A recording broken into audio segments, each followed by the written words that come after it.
Initially, like the first day of college was terrifying, only because you're really going out of your comfort zone and you're kind of stepping into the deep end, so to speak. But once I really got to know, probably about mid-semester, once I really started to get to know the instructors and other students and stuff, it instantly felt like home here. This is where I belonged. My name is Roxanne Tate. I am a current student out here at Beaufort County Community College. I am in the process of acquiring my AA for social work.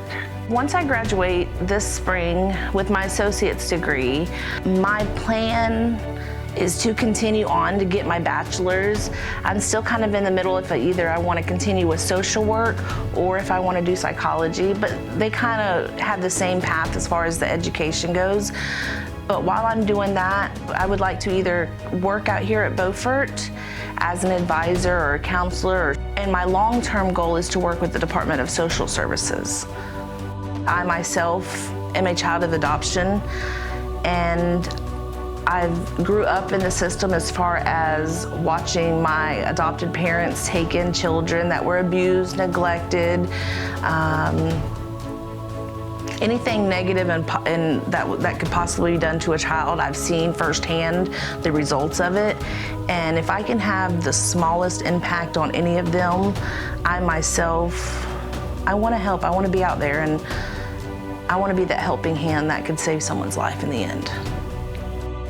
Once I moved up here to North Carolina, I had started working at one particular job, and within about a month or so, I got promoted to supervisor, so that was great, wonderful, I was doing good.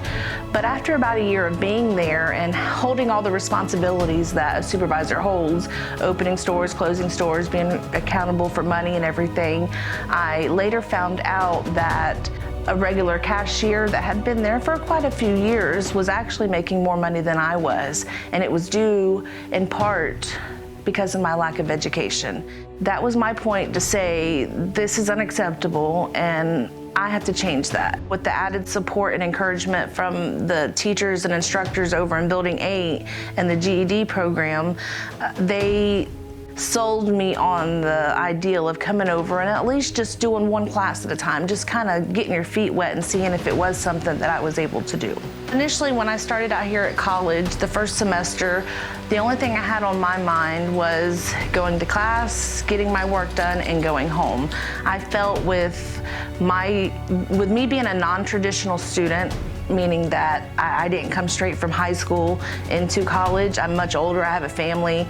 I'm not a teenager no more. I wasn't real sure, but once an advisor had kind of pulled me in and told me of all the things that was available out here to be a part of, once again, they sold me on it. And so since that first semester, I've kind of put my fingers in everything out here as far as clubs and activities and groups, and I think I'm in just about everything out here now. So I went from nothing to like everything.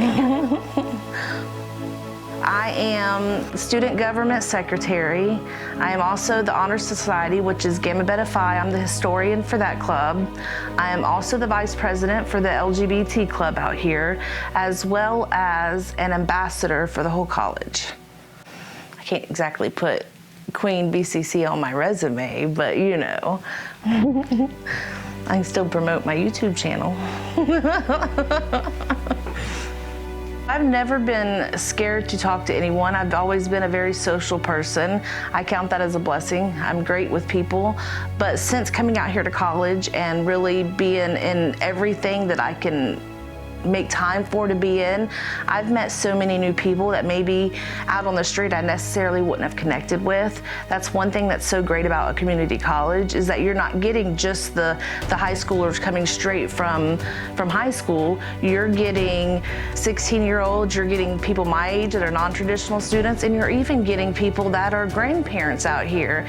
And so with coming together and going to classes and studying together and really participating in the college activities, you're really expanding your way of communicating with people that, once again, you wouldn't have been able to connect with on an everyday basis.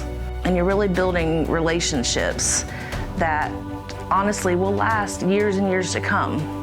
If I could go back to when I was 16 years old and give myself advice, I think the absolute main thing I would say would be, you've got this. Keep going, don't give up, and it's gonna be so worth it in the end if I keep pushing on.